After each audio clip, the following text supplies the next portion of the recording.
Hey YouTube, Dawson Ryder here. Welcome to my review for Kikai Sentai Zenkaiger episode 32? I always get to this point where I forget. It's either 32 or 33. I think it's 32. But this was a classic body swap episode, and I found it to be okay.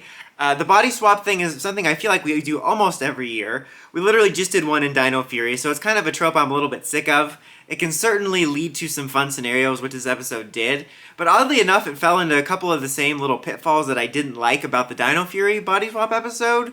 Like, first of all, when they swapped bodies, they swapped the voices and dubbed over them, and I hate when they do that. It feels like such a crutch because I feel it's like treating people like they're stupid, especially kids. And also, I feel like it's kind of a crutch for the actors so they don't have to try as hard. But the thing is like Stacy's actor, I think, was doing a really good job of conveying a very different personality. And for me, it's much more fun and interesting to see the actor act as the different character but without the voice. I feel it comes across much more entertaining and engaging for me. Maybe that's just me, but I really hate when they do that. And then it leads to stuff too, like they switched Stacy and Zox for some reason. I mean, it was kind of fun. And then the two little brothers, which was kind of pointless. But the whole thing was, they're like, okay, then we're going to have Flint transform. I'm like, that's a cool idea for this. But then they don't change the suit actor, so it's not like a female Tukaiser. And then the voice is the same. So what is the point? That's exactly what happened with Dino Fury, is they figured out a way to morph correctly, but when they did, it's not like we got female red or male pink, and it wasn't like this fun little cool moment of like a gender swap ranger thing and seeing the different suits as different genders and see what that would look like. It looked the same, and then the voices were the same, so it's like, what is the effing point? Zenkaiger is a show that's very clearly on a budget based on their PS1 graphics, but it would have been cool to see a female Tukaiser suit and just keep, or at least keep her voice. I think it would have been more entertaining.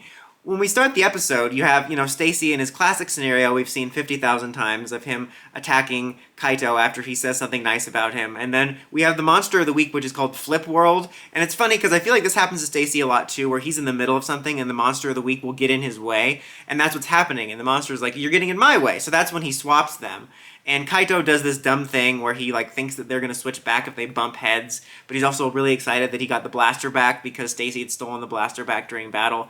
And then he soon realizes that he can transport to the Chojidento world because that's what Kaito does, he is Kaito. That's what Stacy does, and Stacy just tried to. So he uses that to go look for his dad. So that's where he is during the episode. He's looking all around for his dad. He finds these other prisoners, and he lets them go. And during the process, he finds out, I think he literally says, oh, Stacy's not a big shot here. He just kind of finds out Stacy's level of respect there.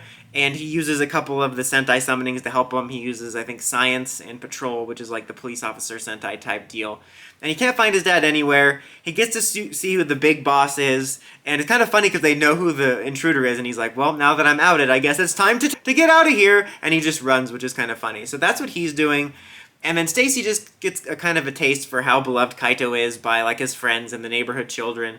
And the most interesting moment for that is when he kind of reflects on well, what if I stayed like this forever? I could escape effectively and whatnot. And then, of course, in the battle, we use this for some unique roll calls, which is something that Zenkaiger is pretty entertaining at most of the time, because we get to see Stacy Kaito transform and do the roll call with him, and then you just kind of get the generally different body language. But then by the time they defeat him, of course, they're switched back, and then we get the mecha fight using the new full power mode.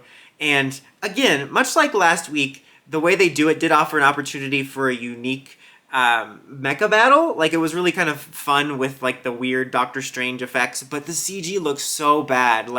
This is embarrassing. You should be embarrassed. I'm almost laughing at how bad it looks. The episode, then, we kind of end just on a reflection of each character, kind of like the lesson they learned from each other. And I think the more impactful thing about it was more about Kaito's understanding more of Stacy and his loneliness there, and how he doesn't truly have any allies over there. I feel for Stacy, the nicest moment, I think, was when he was in Kaito's body and he kind of thought for a second, oh, what if I could escape like this? Which I thought was a cool beat for his character, but I felt that most of the character beats for Stacy in that regard, seeing the grandmother and all that stuff, was just the same stuff we're always getting, so I didn't feel like there was anything new about his road to redemption that we got.